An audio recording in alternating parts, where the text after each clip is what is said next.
abradia bi mi penye ka GAMASHIE TV no ngbeje ni KOTOTU kanya ba kwa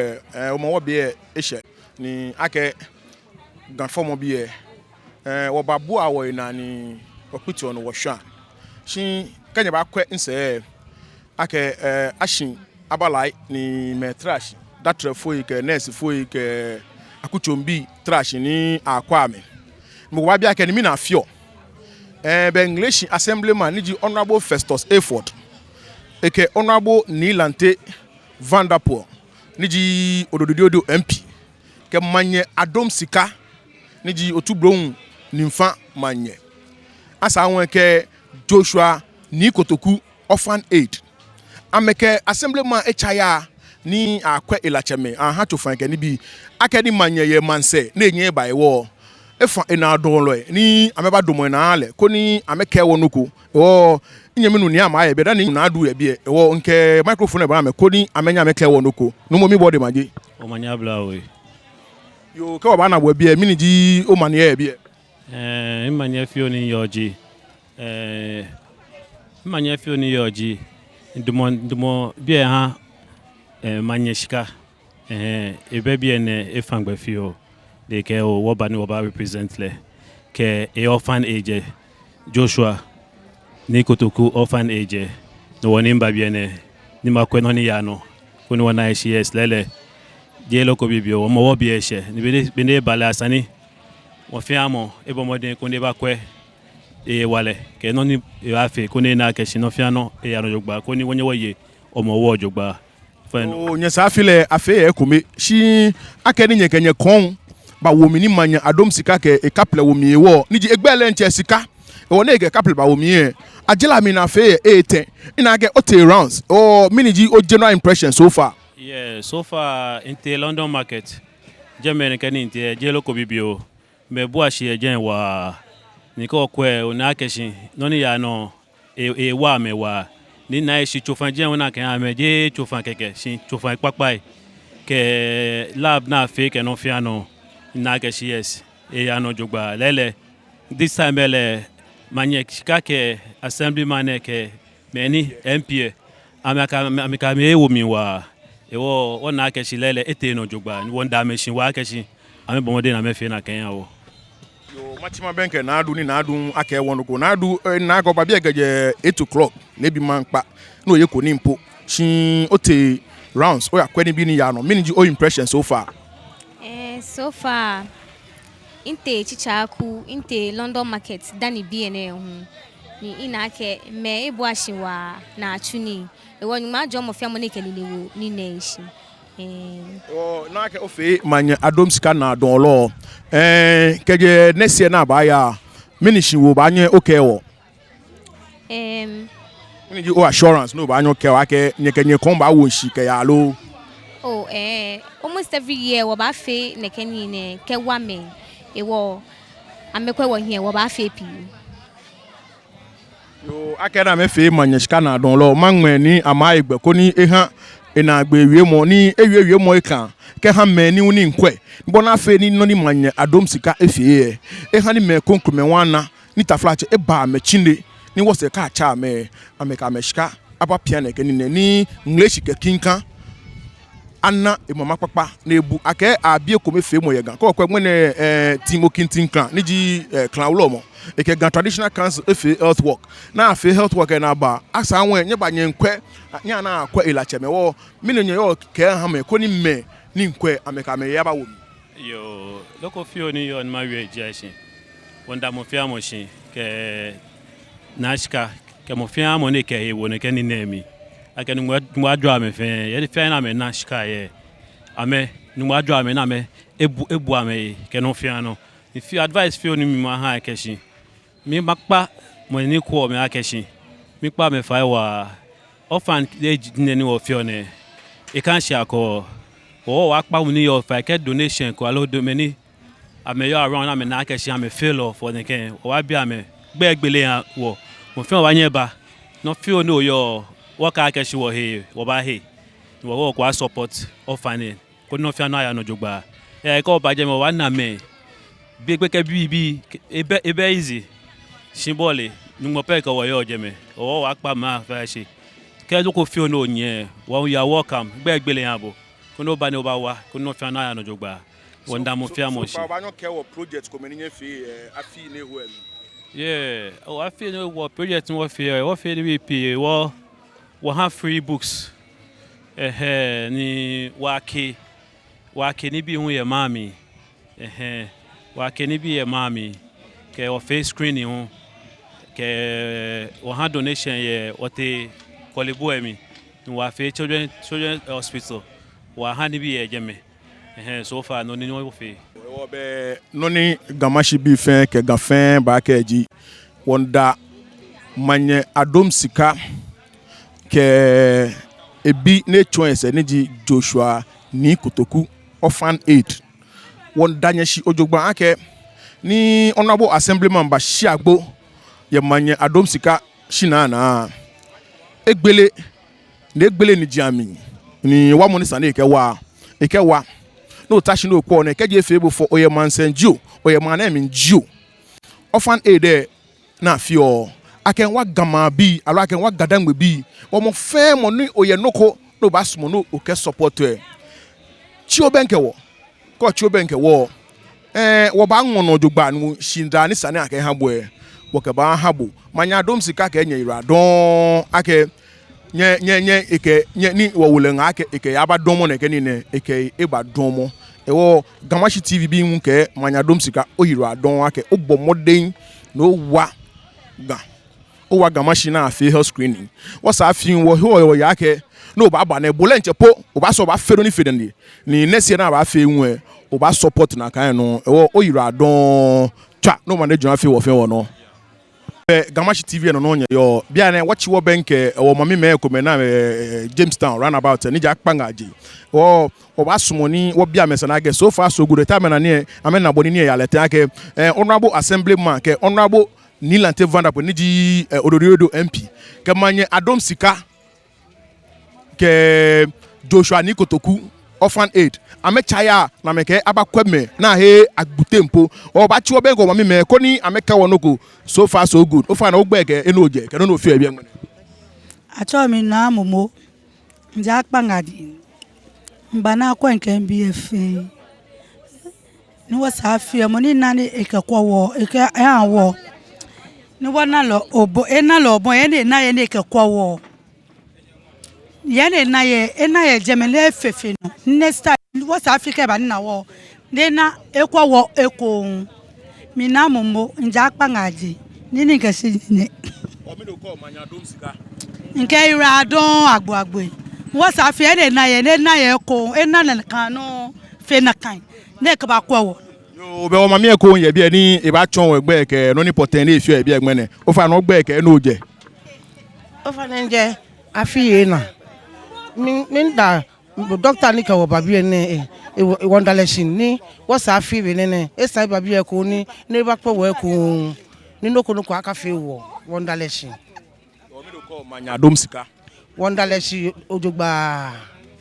ma jole yo be wona wo chekwen ko be ni ji achole akpo rambo wo ba sumo ni akpo rambo hu ake won ko no ne tabie nunu yo mi ya ga ni ma ye ba ja ga si pa ko agbele wo no ni adon agbo agenyi bomo na agenyi ba kwa wono ni ba kwa o ni yin awo ye ni gbo iwale na ni adon agbo wo mami e ko me e bia ni o ba sumo wo bile sana ake mi ne we yo bia ina ge ametwa me de omo o ba chi wo benka na ametwa no ko yo fa na ogbe ke no no yo bia o fa no no yo bia ji nje bia ne chokuna na ke doctor no be mi ho ni bani na basani mata shiko ni mi hu akwa mi no wo nyo bi no monike kolebu e babi manado ska ne ke babi ne assemblyman ni ngole nchamu e wala mi ne mu mbeke be fembe ya ne koshka ye hu e ni ma jole ne na de me ne ke to na jian wa sa fi bene wa ba pesi ye bi eko yo be na ge sa kwele nwo mama chulo e bia e wo le won ba bile no ni poten le fio e bia ko ni ke gbe na edashin be afia ke honorable niji FESTUS nyumba ba jole wa iyo ko kra po shimi jole ejake FESTUS fi oni na pe aba ya simplement te aba ya te sile no solo ke gbene ke green up ho aba sa wo gota jina na lo wojo efe ke ya agbele hu eke han doctor se ba aba kwewo cho fa fli ka gbena hu eke jegbe e shaje wo mi le hu nyumba jole wa ni na nyumba we no ni e ya nwento oba 41 le MP eya keke je MP akuto na emi wala ke odo e oba na hejole ni fe hejole fe no wonder le si ojogba na mu e wala mi ehale wala se kele ni eke wa che yododo obenu kokura oba kele akanyuma ajole yebe eni ana je ekome shi MP ni yo odo ni ji honorable ni LANTE VANDERPUYE eke kon ewonshi agbene we wo manye ekome ni je otubro ni mfa ni ji manye adom sika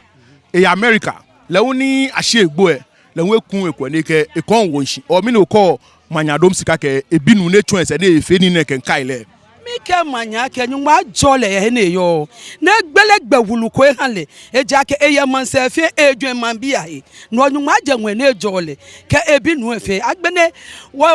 MP ni ji vampi le nyuma jole ni ale wala sekele nyuma ale wala sekele ni fe wala fe ni bona me dodo he na me tawo no dodo afina ni e fe na ne ke ya ni wo sa anu wo ye fe ai nyuma jo ame fe o be nyira don datrefo nyun e bie ni lehun ekweme o basmo no bi awlanita doctor yin ake mi ne yo ke mo ni kwa da honorable ke manyadom sika ke honorable MPH ORPHAN mean that machine like they were able to bring this up in Jamestown. Well, I appreciate that. I'm a bomode.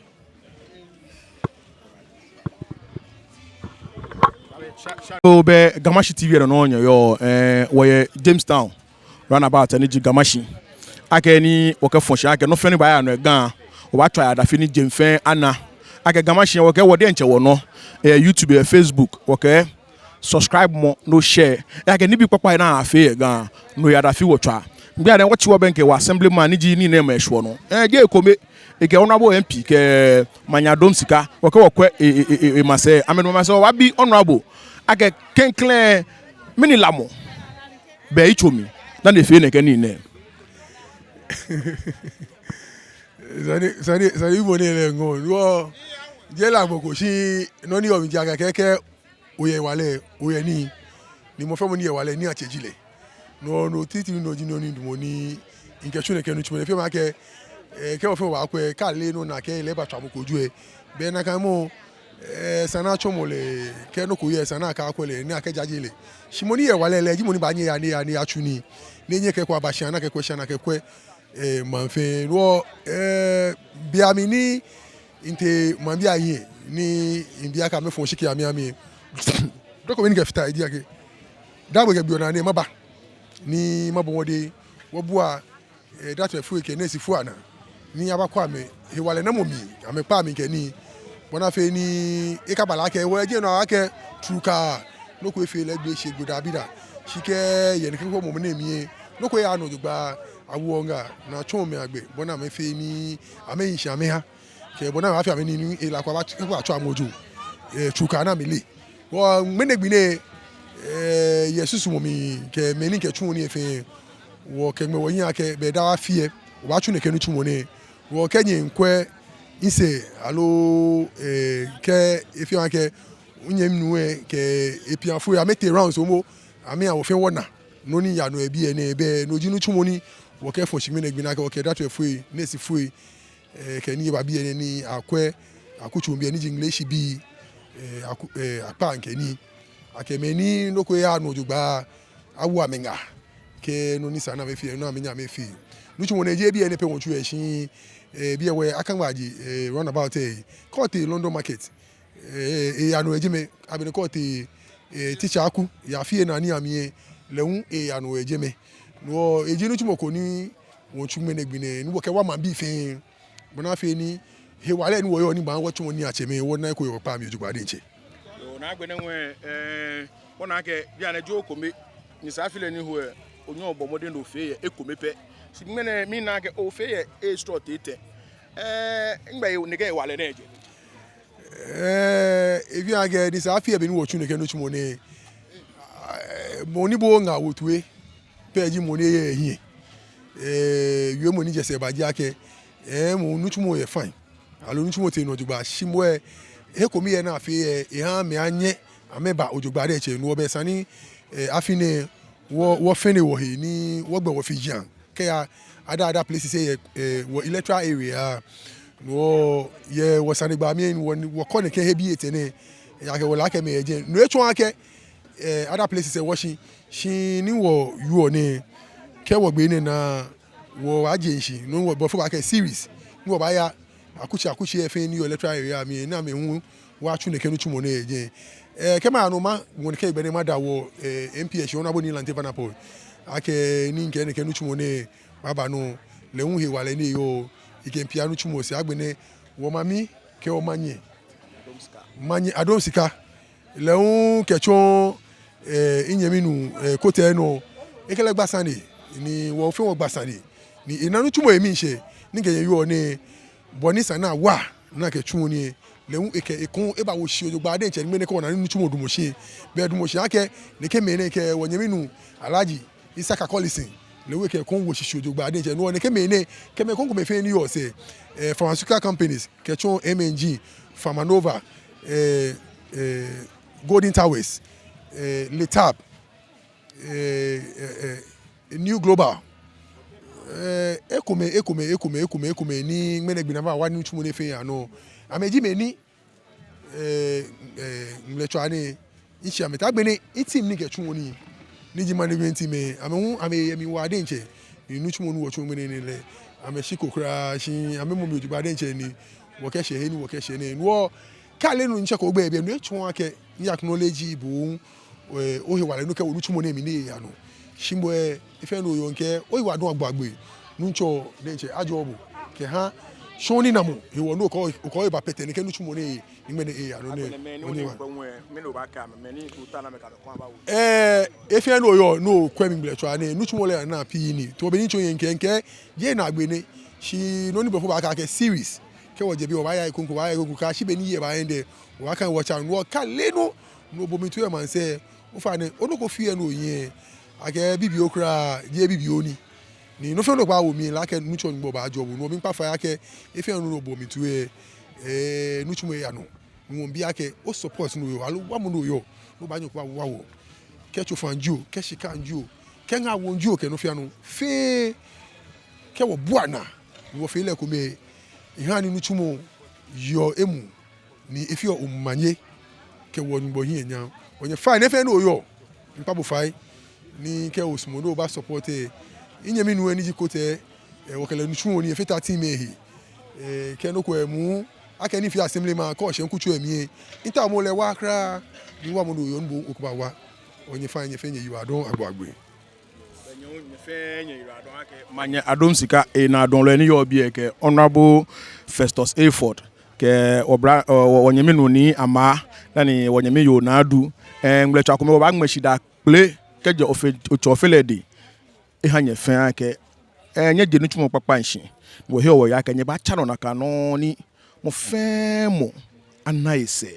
ni honorable we nu chumo ne gefo yin ehwele agbene manya adom skala we foundation alo Joshua ni KOTOTU foundation orphan area na afie